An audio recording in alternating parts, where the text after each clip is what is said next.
अगर आप school, office या दुकान के अटेंडेंस बनाते हो तो ये वीडियो स्किप मत करना, क्योंकि अटेंडेंस मैनुअली बनाना टाइम भी लेता है और गलती के चांसेस भी बहुत ज़्यादा होते हैं। इस वीडियो में मैं आपको दिखाऊंगा कि कैसे सिर्फ E, A और L दबाते ही एक्सेल पूरी अटेंडेंस रिपोर्ट खुद ब खुद बना कर दे देगा। चाहे स्कूल हो, ऑफिस हो या कोई अलग ऑर्गेनाइजेशन, ये सिस्टम सब जगह काम करेगा। वीडियो को एंड तक देखें, क्योंकि लास्ट में मैं आपको ready to print attendance format भी दे दूंगा।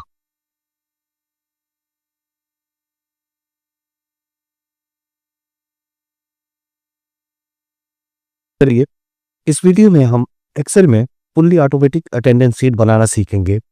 इसमें टाइटल का कलर, संडे का कलर और परसेंट ऑप्शन का फार्मूला, सब कुछ प्रोफेशनल तरीके से हम सीखने वाले। अब तो सबसे पहले एक नई शीट ले लेते हैं। नई शीट लेने के बाद हम कैलकुलेट कर लेते हैं कि हमें कहाँ तक डेटा चाहिए। महीने के में 30 दिन होते हैं, हम 2 सेल और आगे ले लेते हैं।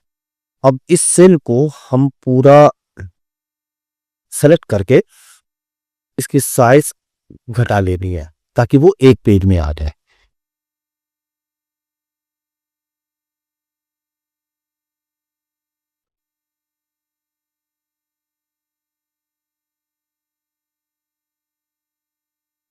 देखिए, यहाँ पर लिखा हुआ है कॉलम विथ।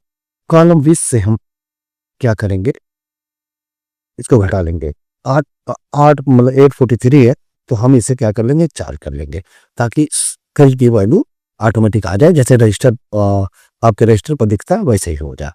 अच्छा, उसके बाद अब इस नंबर को हटा देंगे।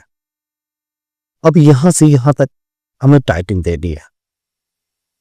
टाइटल देनी है तो हम क्या करेंगे, इस सेल को सेलेक्ट करके मर्ज कर लेंगे। मर्ज करने के बाद हमें जो भी टाइटल देना है, जैसे fully automatic attendance sheet and salary sheet January 2026, उसके बाद मंथ और ईयर भी डाल देंगे।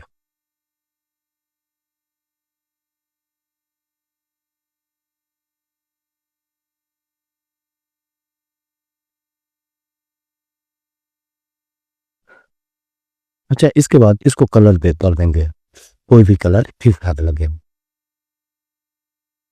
और इसकी फॉन्ट साइज को हम क्या करेंगे, बढ़ा देंगे। फॉन्ट साइज बढ़ाने के लिए इसको सेलेक्ट कर लेंगे और फॉन्ट में जाकर इसकी साइज को हम क्या करेंगे, बढ़ा देंगे। जैसे हमने 22 कर दिया और इस सेल को नीचे कर देंगे ताकि वो बीच में आ जाए। अब इसमें आप बहुत कुछ ऐड भी कर सकते हैं, हटा भी सकते हैं। आप जहाँ जहाँ की वो है, जिस ऑर्गेनाइजेशन, जिस संस्था की आपको अटेंडेंस शीट बनानी है, वहाँ का नाम लिख सकते हैं। अच्छा, उसके बाद हमें दूसरे कॉलम में चाहिए सीरियल नंबर, कि हमें कितने दिन के डेटा को वो करना है। तो सीरियल नंबर के लिए हम क्या करेंगे, सबसे पहले यहाँ पर हम सीरियल एम्प्लॉय आईडी दे देंगे और इस पर डबल क्लिक करेंगे। ए और बी के बीच में जो लाइन दिख रही है, तो ये ऑटोमेटिकली एडजस्ट कर लेगा। उसके बाद एम्प्लॉय नेम दूसरे कॉलम में, एम्प्लॉय नेम दे देंगे और इसको भी उसी तरीके से एडजस्ट कर लेंगे जैसे एम्प्लॉय आईडी को हमने एडजस्ट किया है। अच्छा, और यहाँ पर हम क्या करेंगे, दे देंगे इसको थोड़ा सा और नीचे कर देते हैं एक से। अच्छा, यहाँ पे हमें डेट 1 ले लिया है और 2 ले लिया। उसके बाद दोनों को सेलेक्ट करने के बाद हम क्या करेंगे, इस वाले पॉइंट को पकड़कर खींच देंगे। कहाँ तक, जहां तक हमें शीट चाहिए। देखिए, अब हमारे पास आ गया एम्प्लॉय नेम और एम्प्लॉय आईडी। अच्छा, उसके बाद हम क्या करेंगे, तीसरे कॉलम में ले लेंगे, दूसरे कॉलम में ले लेंगे हम संडे मंडे। अब जैसे जनवरी 1 को कौन सी डेट है, थर्सडे, तो THU लिखते ही और बाहर क्लिक के कॉल कर लेंगे। और उसके बाद इसको सेलेक्ट करने के बाद आप जैसे ही आखिर तक खींचेंगे, संडे टू सैटरडे पूरा डिटेल आ जाएगी। अच्छा, अब दूसरी, चूंकि ये बहुत जगह लेगा तो इसलिए एम्प्लॉय आईडी और एम्प्लॉय ऐसे ही छोड़ देते हैं, एम्प्लॉय आईडी दे देते हैं। जैसे A001। अब इसको हम क्या करेंगे, खींच देंगे A002। इस कम से कम 10 लोगों का डेटा हमें लेना है, तो हम क्या करेंगे, 10 लोगों का डेटा ले लेंगे।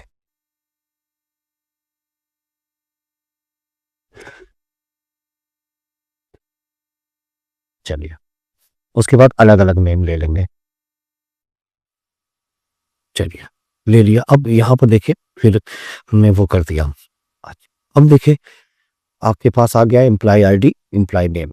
ये सारी चीज तो बेसिक चीजें थी जो हमारे पास आ गई। अब इसको हम क्या करेंगे, हमने जैसे इसको हॉरिजॉन्टल जगह कम ले, उसके लिए हमने हॉरिजॉन्टली नहीं वर्टिकली लिख रखा है। तो हम क्या करेंगे, फॉर्मेट में जाएंगे, फॉर्मेट सेल में, और यहाँ पर अलाइनमेंट में जाकर इसको हम ऊपर कर देंगे, ताकि जगह थोड़ी कम ले, ताकि प्रिंट करने में हमें दिक्कत ना हो। अब ये बाकी सारी चीजें हो गई। अच्छा, अब हम संडे को डिफाइन कर लेंगे। जहां तक हमने ले रखा है संडे को हम क्या करेंगे, कोई एक कलर हम चूज कर लेंगे। अच्छा, फिर संडे को, दूसरे वाले संडे को भी हम इसी तरीके से कलर कर लेंगे। तीसरे वाले संडे को भी हम कलर कर देंगे। चौथे वाले संडे को भी इसी तरीके से हम कलर कर देंगे। और लास्ट, अब कोई संडे नहीं है। अच्छा, अब जहां से सैलरी आपकी शुरू हुई है वहां से लेकर यहां तक हम इसमें बॉर्डर लगा देंगे। बॉर्डर एक यहाँ पे यहां से लगाइए आप, और ये बॉर्डर लग गया। अब यहाँ पर हमें जो, अब ये तो सबसे आसान काम था जो बहुत आसानी से कोई भी कर लेगा ये। लेकिन अब इसके बाद जो मेन है, हमें क्या क्या चाहिए, बंदा कितने दिन अब्सेंट था, हमें अब पहले चीज चाहिए अब्सेंट,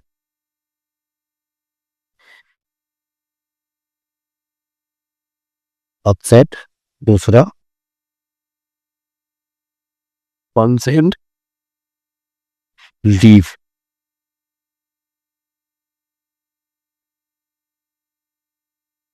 अब यहाँ पर अपसेंट का फार्मूला लगा देंगे। अपसेंट यहाँ से हम काउंट कर रहे हैं जहाँ राहुल कुमार की हमारी सैलरी है। अब यहाँ पर हमें अपसेंट चाहिए, तो अपसेंट के लिए एक फार्मूला आता है काउंट करने का, कि हम अपसेंट कितना दिन हुआ। तो अपसेंट का जो फार्मूला है वो देखिए, बड़ी आसानी से हम लोग समझते हैं कि कैसे निकलता है। लगाया इक्वल टू, और यहाँ पर हमने किया काउंट। काउंट से क्या करेगा कि हमें आ, किसी भी, मतलब कितनी संख्या लिख रखी है सब काउंट करके दे देगा। लेकिन काउंट इफ से क्या होगा कि जहां से जहां तक चाहिए और क्या कंडीशन है। अब जैसे हमें चाहिए वैल्यू सेल डी से लेकर C7 से लेकर C7 से लेकर AG7 तक। अच्छा, उसके बाद कामा लगाकर यहां पर हमने क्या काउंट करे वो, तो काउंट क्या करेगा ए, क्योंकि हमें अपसेंट कैलकुलेट करना है। अभी देखिए कोई भी डेटा हमने फिल नहीं कर रखा है तो वो 0 दे रहा है। इसी तरीके से आप प्रेजेंट के लिए भी कर सकते हैं, इक्वल टू काउंट इफ, और यहां पर भी हम वही फार्मूला अप्लाई करेंगे। चलिए, और आखिर में हम क्या करेंगे, कामा लगाकर यहां पर हमें क्या अप्लाई करना है, परसेंट।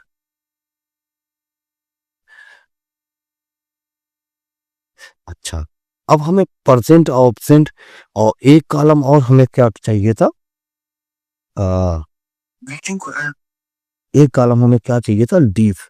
लीव कैसे काउंट करेंगे, अब जैसे हम एक चीज और काउंट कर लेते हैं, हॉलीडे।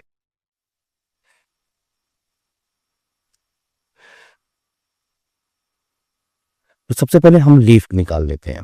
लीव निकालने के लिए भी वही सेम फार्मूला लगेगा, जैसे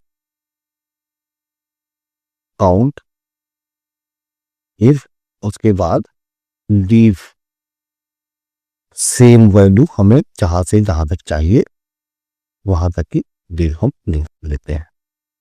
हो गया।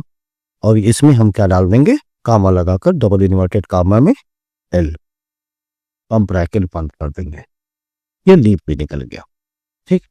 अब जैसे ही इस सेल में हम क्या करेंगे, परसेंट अपसेंट देंगे, तो अपसेंट वाला कॉलम देखिए ऑटोमेटिकली फिलअप हो रहा है। प्रेजेंट वाला कर रहे हैं तो प्रेजेंट वाला, और लीव वाला करना है तो लीव वाला ऑटोमेटिक फिलअप हो रहा। अब जैसे बार बार अगर हम प्रेजेंट होते हैं तो प्रेजेंट वाला ही काउंट करेगा, और बार बार अगर हम अब्सेंट होते हैं तो अब्सेंट वाला ही कॉलम फिलअप करेगा। ठीक है, और बार बार छुट्टी ले रहे हैं तो लीव वाला कैलकुलेट होगा। अच्छा, कोई भी गलत वैल्यू देंगे तो ये एक्सेप्ट नहीं करेगा। अच्छा, अब क्योंकि एक चीज और काउंट करनी चाहिए हमें, यहाँ पर लीव के अलावा हॉलीडे या वर्किंग डे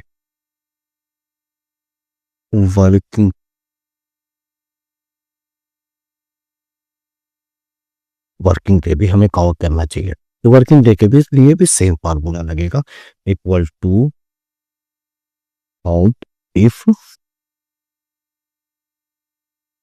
और सेम प्रोसेस, जहां से जहां तक हमें चाहिए वहां तक हम क्या करेंगे, वर्किंग डे। और इस वर्किंग डे का मतलब ये हुआ कि आपको,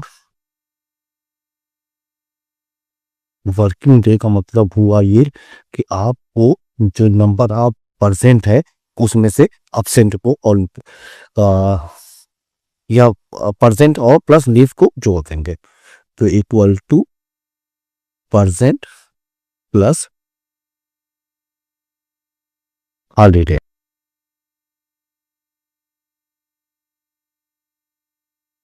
जोड़ देंगे। अच्छा, अब ये आप इसको क्या कर सकते हैं, पूरे को जहां तक की सेल वैल्यू है वहां तक खींच के ड्रैग करके नीचे कर देंगे, ताकि वो फार्मूला सब में अप्लाई हो जाए।